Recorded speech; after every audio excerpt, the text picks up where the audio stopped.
A case of identity. "My dear fellow," said Sherlock Holmes, as we sat on either side of the fire in his lodgings at Baker Street, "life is infinitely stranger than anything which the mind of man could invent. We would not dare to conceive the things which are really mere commonplaces of existence, if we could fly out of that window hand in hand, hover over this great city, gently remove the roofs, and peep in at the queer things which are going on, the strange coincidences, the plannings, the cross purposes, the wonderful chains of events, working through generations and leading to the most outré results. It would make all fiction, with its conventionalities and foreseen conclusions, most stale and unprofitable." "And yet I am not convinced of it," I answered. "The cases which come to light in the papers are as a rule bald enough and vulgar enough. We have in our police reports realism pushed to its extreme limits, and yet the result is, it must be confessed, neither fascinating nor artistic." "A certain selection and discretion must be used in producing a realistic effect," remarked Holmes. "This is wanting in the police report, where more stress is laid, perhaps, upon the platitudes of the magistrate than upon the details which to an observer contain the vital essence of the whole matter. Depend upon it, there is nothing so unnatural as the commonplace." I smiled and shook my head. "I can quite understand your thinking so," I said.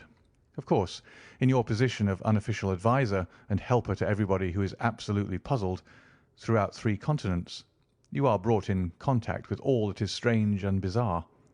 But here—" I picked up the morning paper from the ground.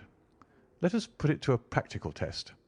Here is the first heading upon which I come: 'A husband's cruelty to his wife.' There is half a column of print, but I know without reading it that it is all perfectly familiar to me. There is, of course, the other woman, the drink, the push, the blow, the bruise, the sympathetic sister or landlady. The crudest of writers could invent nothing more crude." "Indeed, your example is an unfortunate one for your argument," said Holmes, taking the paper and glancing his eye down it. "This is the Dundas separation case, and, as it happens, I was engaged in clearing up some small points in connection with it. The husband was a teetotaler. There was no other woman, and the conduct complained of was that he had drifted into the habit of winding up every meal by taking out his false teeth and hurling them at his wife, which, you will allow, is not an action likely to occur to the imagination of the average story-teller. Take a pinch of snuff, Doctor, and acknowledge that I have scored over you in your example." He held out his snuff-box of old gold with a great amethyst in the centre of the lid. Its splendour was in such contrast to his homely ways and simple life that I could not help commenting upon it. "Ah," said he, "I forgot that I had not seen you for some weeks. It is a little souvenir from the King of Bohemia in return for my assistance in the case of the Irene Adler papers." "And the ring?" I asked, glancing at a remarkable brilliant which sparkled upon his finger. "It was from the reigning family of Holland, though the matter in which I served them was of such delicacy that I cannot confide it even to you, who have been good enough to chronicle 1 or 2 of my little problems." "And have you any on hand just now?" I asked with interest. "Some 10 or 12, but none which present any feature of interest. They are important, you understand, without being interesting. Indeed, I have found that it is usually in unimportant matters that there is a field for the observation and for the quick analysis of cause and effect which gives the charm to an investigation. The larger crimes are apt to be the simpler, for the bigger the crime, the more obvious, as a rule, is the motive. In these cases, save for one rather intricate matter which has been referred to me from Marseilles, there is nothing which presents any features of interest. It is possible, however, that I may have something better before very many minutes are over, for this is one of my clients, or I am much mistaken." He had risen from his chair and was standing between the parted blinds, gazing down into the dull, neutral-tinted London street. Looking over his shoulder, I saw that on the pavement opposite there stood a large woman with a heavy fur boa round her neck and a large curling red feather in a broad-brimmed hat, which was tilted in a coquettish Duchess of Devonshire fashion over her ear.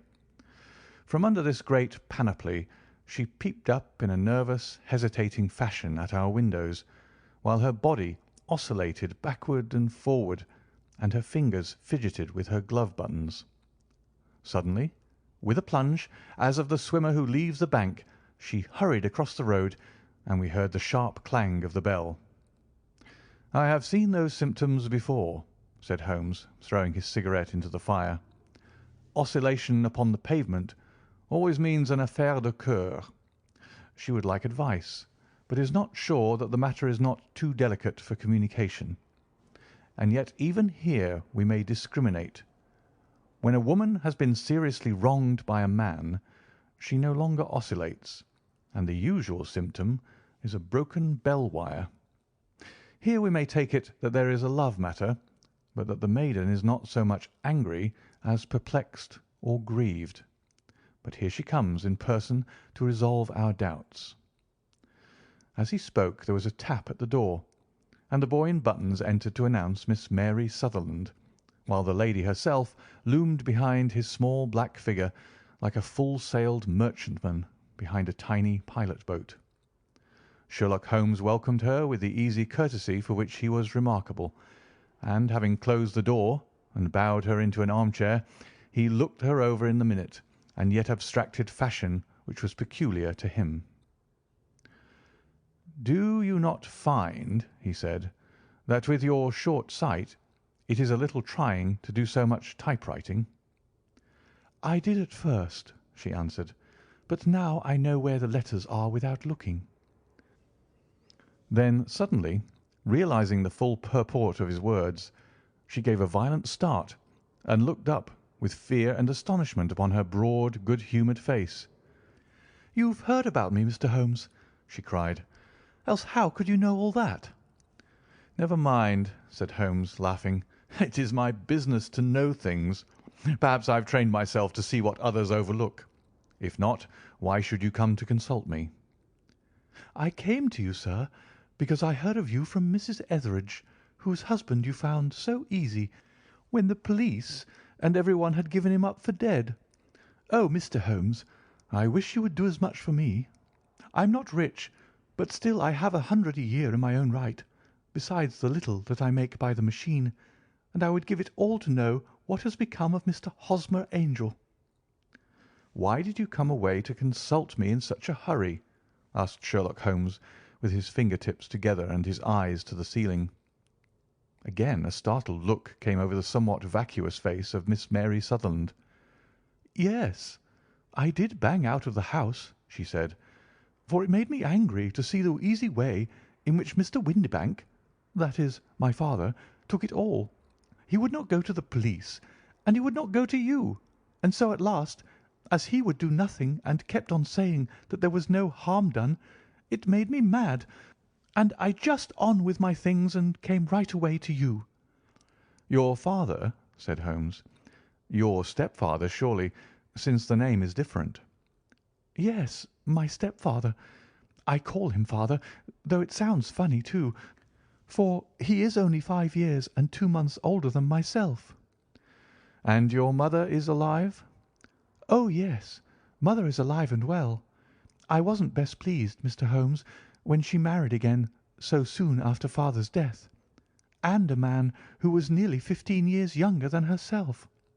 Father was a plumber in the Tottenham Court Road, and he left a tidy business behind him, which mother carried on with Mr. Hardy, the foreman. But when Mr. Windibank came, he made her sell the business, for he was very superior, being a traveller in wines. They got £4,700 for the goodwill and interest, which wasn't near as much as father could have got if he had been alive." I had expected to see Sherlock Holmes impatient under this rambling and inconsequential narrative, but on the contrary he had listened with the greatest concentration of attention. "Your own little income," he asked, "does it come out of the business?" "Oh, no, sir. It is quite separate, and was left me by my Uncle Ned in Auckland. It is in New Zealand stock, paying 4.5%. £2,500 was the amount, but I can only touch the interest." "You interest me extremely," said Holmes, "and since you draw so large a sum as 100 a year, with what you earn into the bargain, you no doubt travel a little and indulge yourself in every way. I believe that a single lady can get on very nicely upon an income of about £60. "I could do with much less than that, Mr. Holmes, but you understand that as long as I live at home I don't wish to be a burden to them, and so they have the use of the money just while I am staying with them.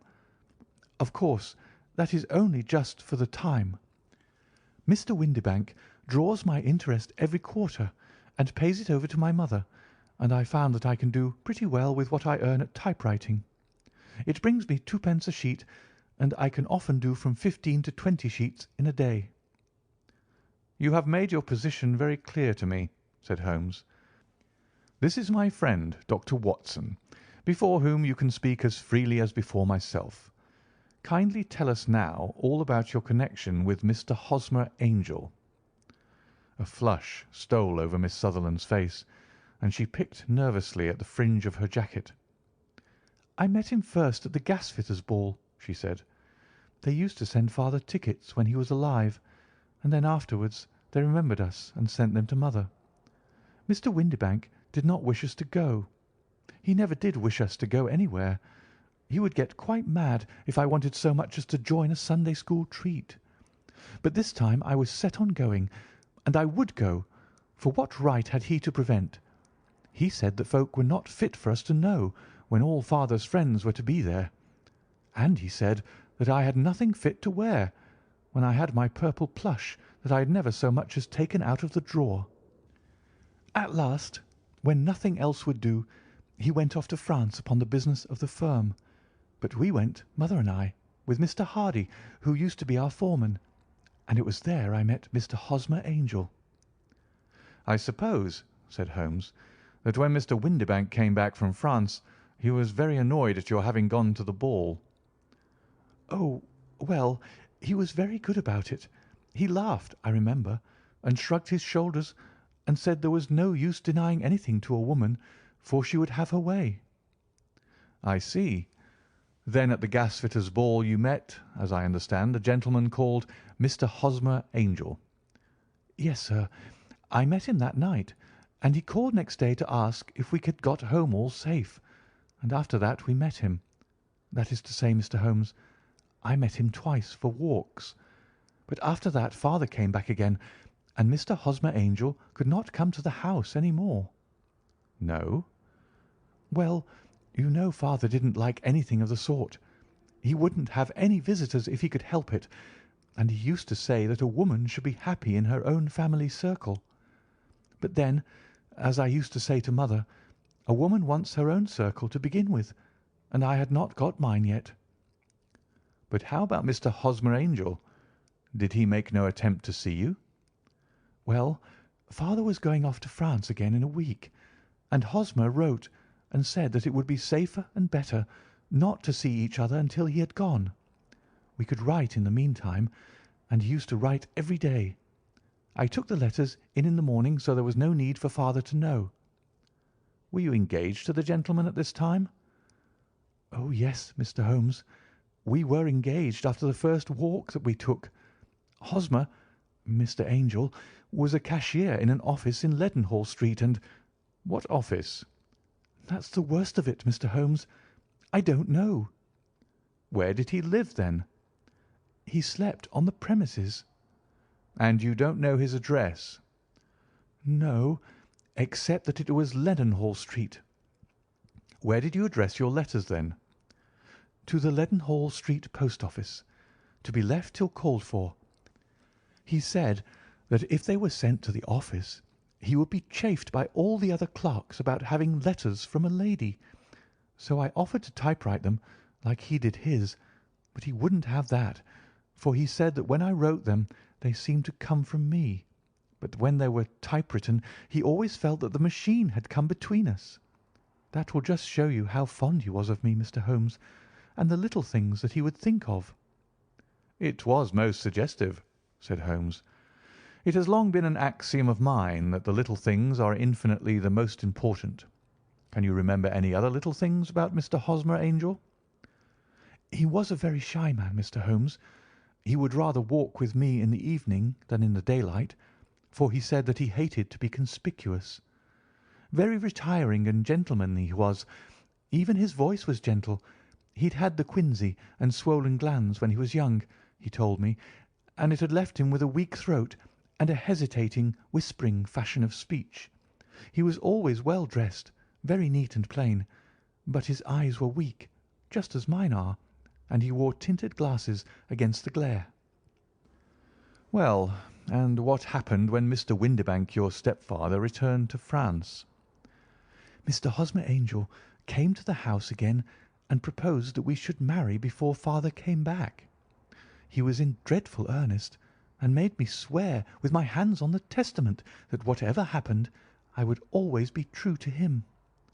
Mother said he was quite right to make me swear, and that it was a sign of his passion. Mother was all in his favour from the first, and was even fonder of him than I was. Then, when they talked of marrying within the week, I began to ask about father, but they both said never mind about father, but just to tell him afterwards, and mother said she would make it all right with him. I didn't quite like that, Mr. Holmes. It seemed funny that I should ask his leave, as he was only a few years older than me. But I didn't want to do anything on the sly, so I wrote to father at Bordeaux, where the company has its French offices. But the letter came back to me on the very morning of the wedding." "It missed him, then?" "Yes, sir, for he had started to England just before it arrived." "Ha! That was unfortunate. Your wedding was arranged, then, for the Friday. Was it to be in church?" "Yes, sir, but very quietly. It was to be at St. Saviour's, near King's Cross, and we were to have breakfast afterwards at the St. Pancras Hotel. Hosmer came for us in a hansom, but as there were two of us, he put us both into it and stepped himself into a four-wheeler, which happened to be the only other cab in the street. We got to the church first, and when the four-wheeler drove up we waited for him to step out, but he never did, and when the cabman got down from the box and looked, there was no one there. The cabman said he could not imagine what had become of him, for he had seen him get in with his own eyes. That was last Friday, Mr. Holmes, and I have never seen or heard anything since to throw any light upon what became of him."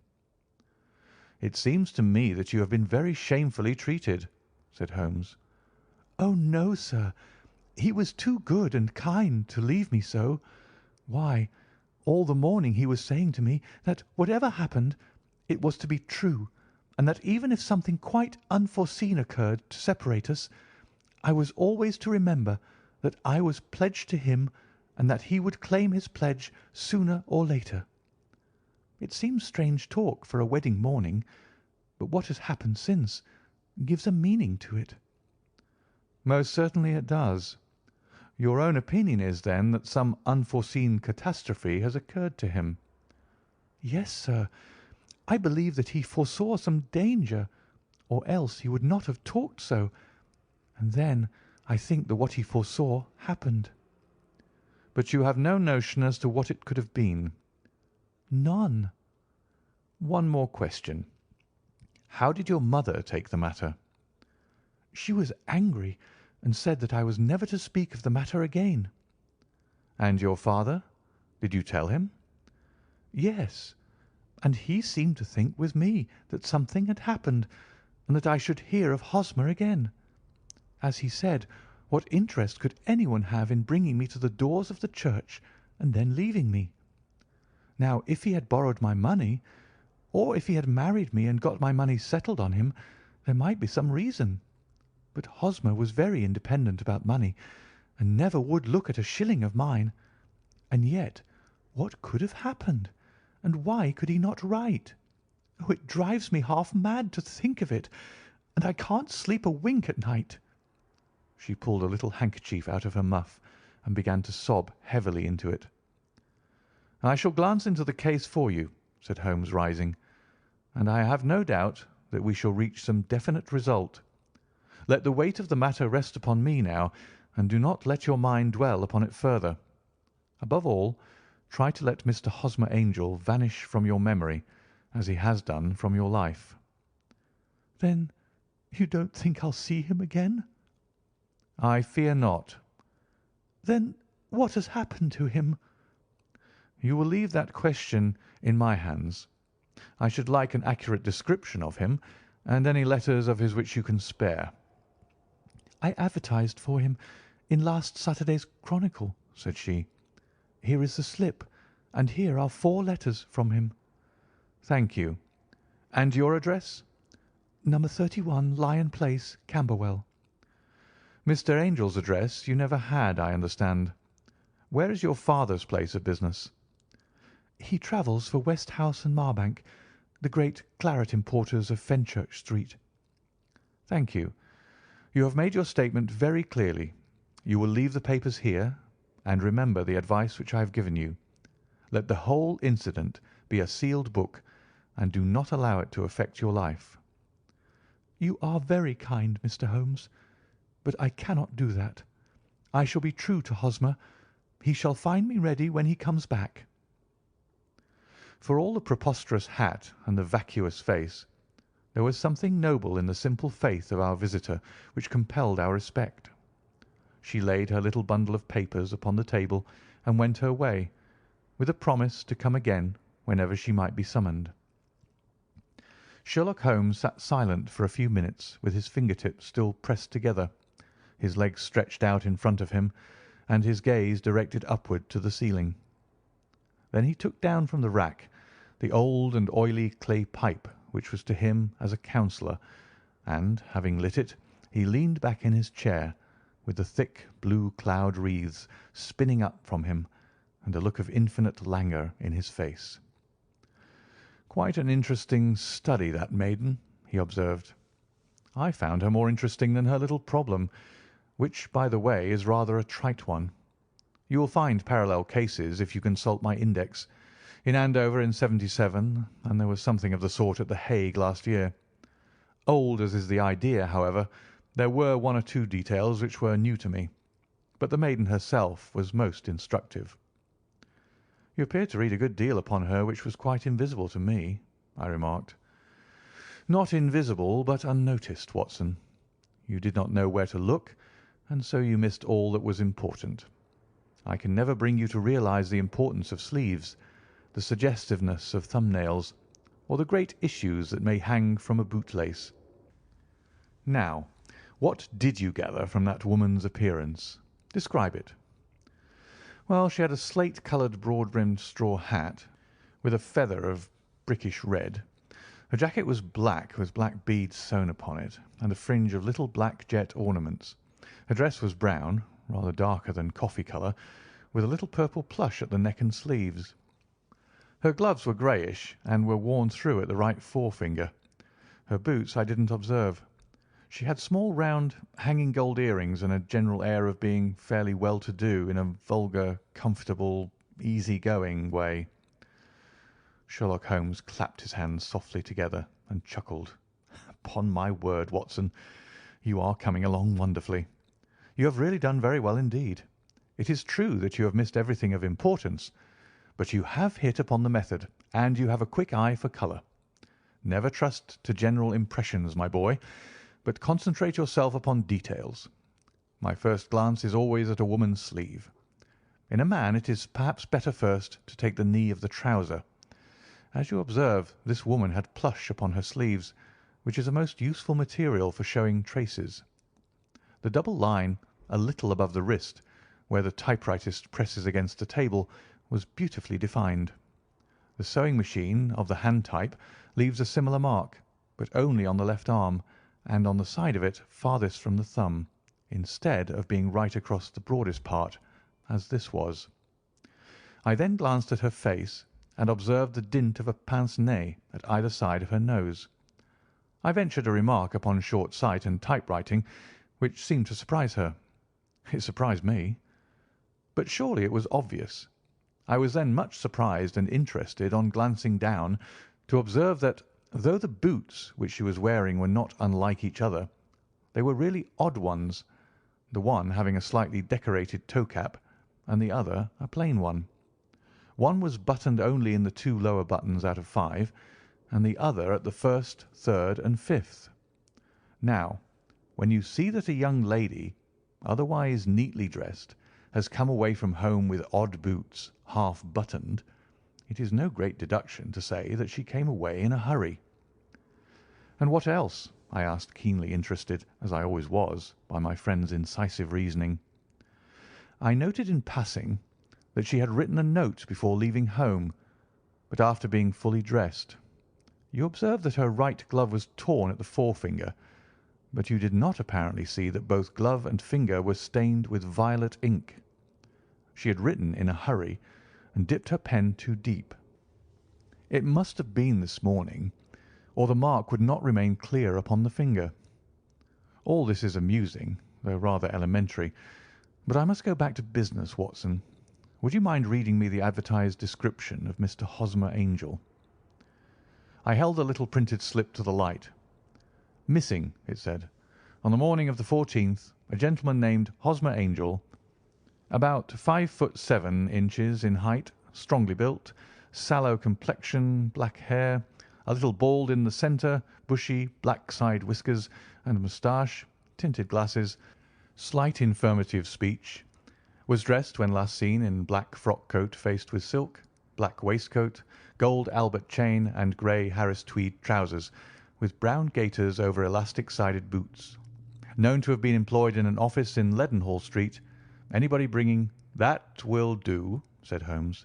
"As to the letters," he continued, glancing over them, "they are very commonplace. Absolutely no clue in them to Mr. Angel, save that he quotes Balzac once. There is one remarkable point, however, which will no doubt strike you." "They are typewritten," I remarked. "Not only that, but the signature is typewritten. Look at the neat little Hosmer Angel at the bottom. There is a date, you see, but no superscription except Leadenhall Street, which is rather vague. The point about the signature is very suggestive. In fact, we may call it conclusive." "Of what?" "My dear fellow, is it possible you do not see how strongly it bears upon the case?"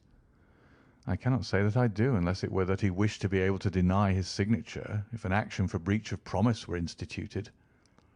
"No, that was not the point. However, I shall write 2 letters, which should settle the matter. One is to a firm in the City, the other is to the young lady's stepfather, Mr. Windibank, asking him whether he could meet us here at 6 o'clock to-morrow evening.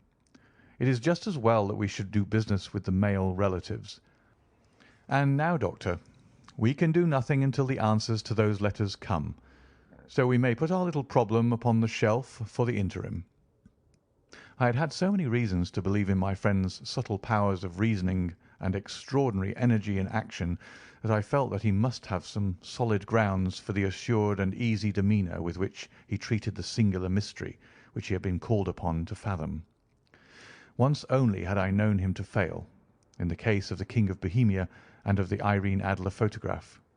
But when I looked back to the weird business of the sign of the 4, and the extraordinary circumstances connected with the study in scarlet, I felt that it would be a strange tangle indeed which he could not unravel.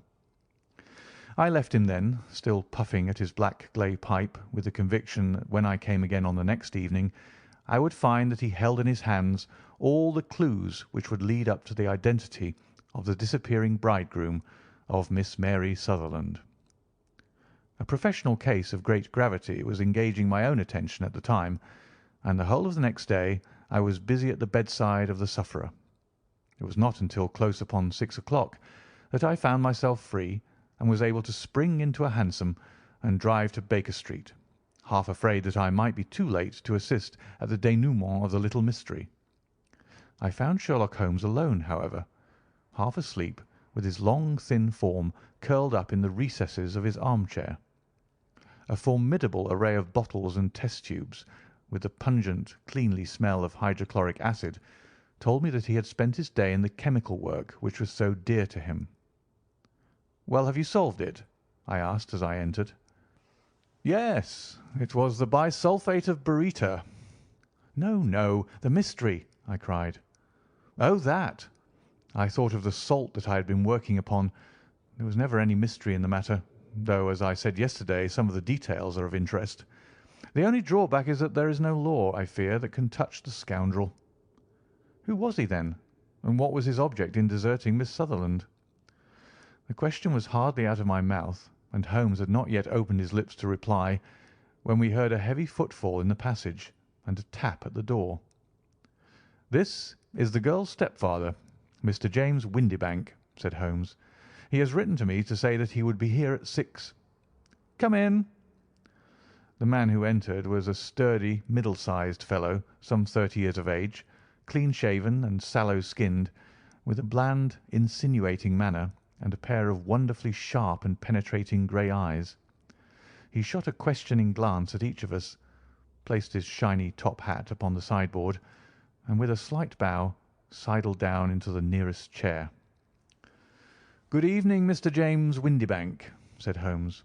"I think that this typewritten letter is from you, in which you made an appointment with me for 6 o'clock." "Yes, sir. I'm afraid that I'm a little late, but I'm not quite my own master, you know. I am sorry that Miss Sutherland has troubled you about this little matter, for I think it is far better not to wash linen of the sort in public. It was quite against my wishes that she came, but she is a very excitable, impulsive girl, as you may have noticed, and she is not easily controlled when she's made up her mind on a point.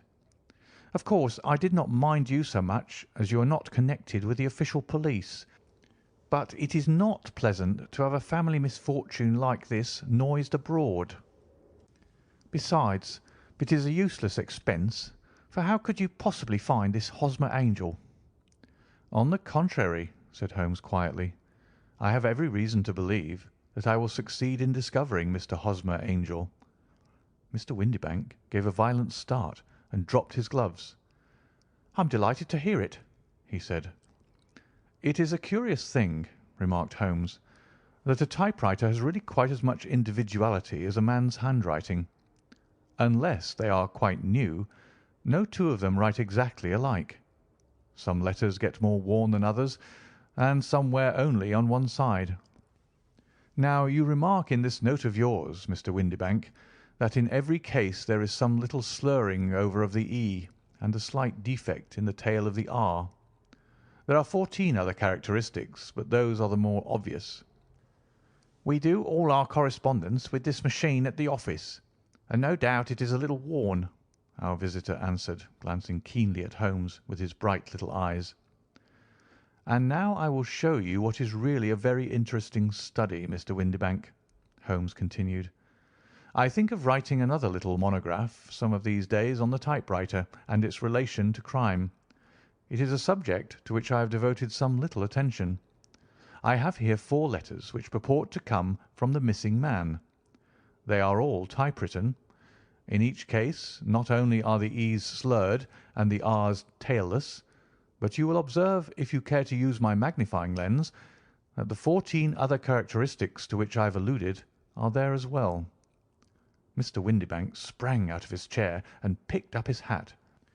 "I cannot waste time over this sort of fantastic talk, Mr. Holmes," he said.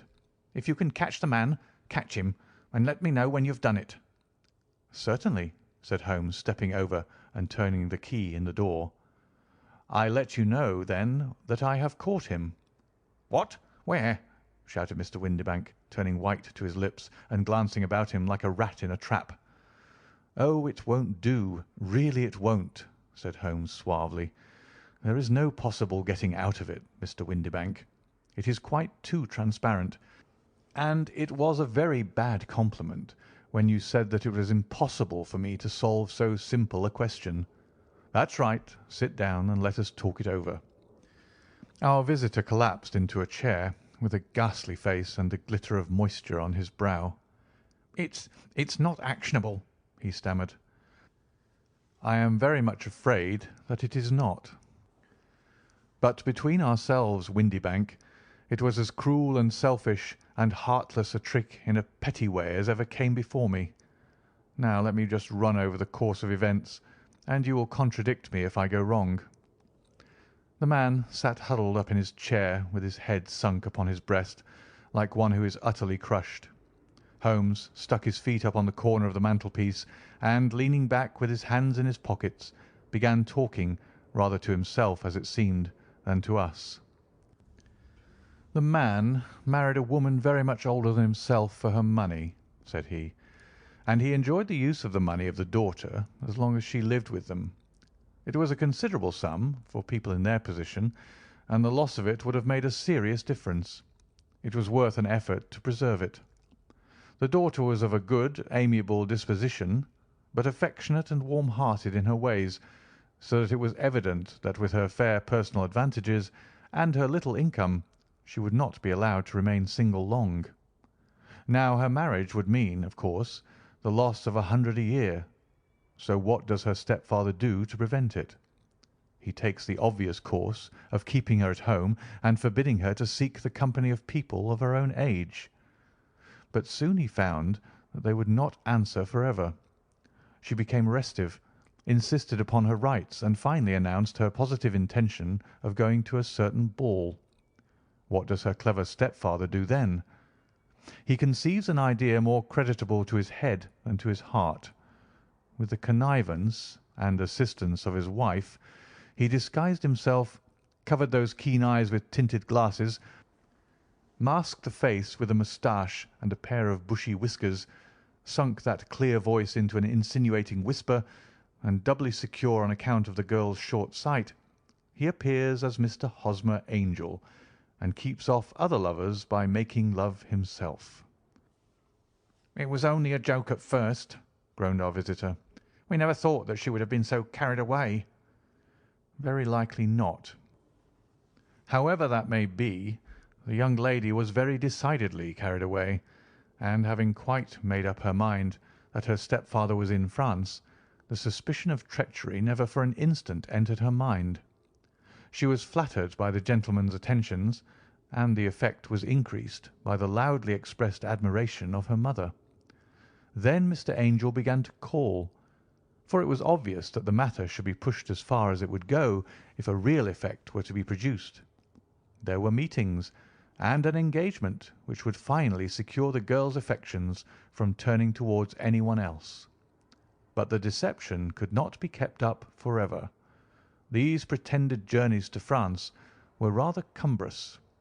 The thing to do was clearly to bring the business to an end in such a dramatic manner that it would leave a permanent impression upon the young lady's mind, and prevent her from looking upon any other suitor for some time to come.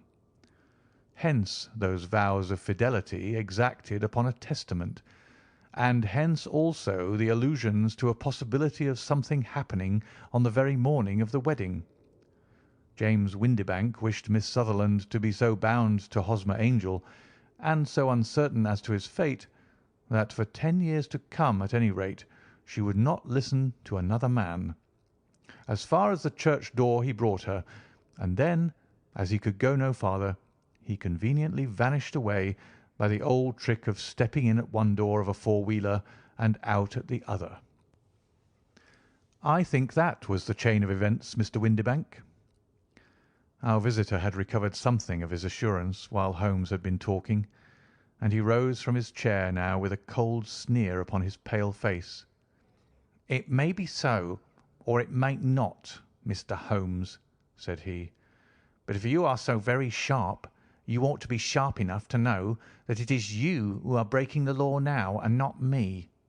I have done nothing actionable from the first, but as long as you keep that door locked, you lay yourself open to an action for assault and illegal constraint." "The law cannot, as you say, touch you," said Holmes, unlocking and throwing open the door. "Yet there never was a man who deserved punishment more. If the young lady has a brother or a friend, he ought to lay a whip across your shoulders, by Jove," he continued, flushing up at the sight of the bitter sneer upon the man's face. "It is not part of my duties to my client, but here's a hunting crop handy, and I think I shall just treat myself to—" He took 2 swift steps to the whip, but before he could grasp it there was a wild clatter of steps upon the stairs, The heavy hall door banged, and from the window we could see Mr. James Windibank running at the top of his speed down the road. "There's a cold-blooded scoundrel," said Holmes, laughing as he threw himself down into his chair once more. "That fellow will rise from crime to crime until he does something very bad and ends on a gallows. The case has, in some respects, been not entirely devoid of interest." "I cannot now entirely see all the steps of your reasoning," I remarked. "Well, of course, it was obvious from the first that this Mr. Hosmer Angel must have some strong object for his curious conduct, and it was equally clear that the only man who really profited by the incident, as far as we could see, was the stepfather. Then the fact that the two men were never together, but that the one always appeared when the other was away, was suggestive.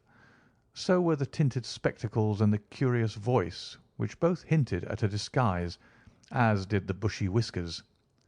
My suspicions were all confirmed by his peculiar action in typewriting his signature, which of course inferred that his handwriting was so familiar to her that she would recognize even the smallest sample of it. You see, all these isolated facts, together with many minor ones, all pointed in the same direction." "And how did you verify them?" "Having once spotted my man, it was easy to get corroboration. I knew the firm for which this man worked. Having taken the printed description, I eliminated everything from it which could be the result of a disguise, the whiskers, the glasses, the voice, and I sent it to the firm with a request that they would inform me whether it answered to the description of any of their travellers. I had already noticed the peculiarities of the typewriter, and I wrote to the man himself at his business address, asking him if he would come here. As I expected, his reply was typewritten and revealed the same trivial but characteristic defects. The same post brought me a letter from Westhouse and Marbank of Fenchurch Street to say that the description tallied in every respect with that of their employee, James Windibank." "And Miss Sutherland?" "If I tell her, she will not believe me. You may remember the old Persian saying, 'There is danger for him who taketh the tiger cub, and danger also for whoso snatches a delusion from a woman.' There is as much sense in Hafiz as in Horace, and as much knowledge of the world." End of A Case of Identity.